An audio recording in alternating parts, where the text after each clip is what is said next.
we heard the sirens go off, so I got all the kids and went downstairs into this room, the only room left standing, and just kind of huddled in the corner, and it got really quiet and then really loud, and then everything was gone.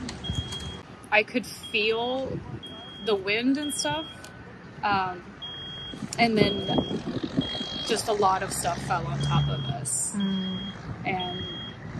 And then it was over. It was like 10 seconds of just pure terror, and it felt like it lasted a lifetime. Most of it's gone. Most of it we can't save, but we're gonna get what we can. I love Greenfield. I love the people in Greenfield.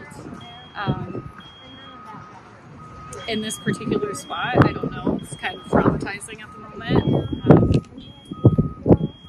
I don't know, I guess can't really think that far ahead right now.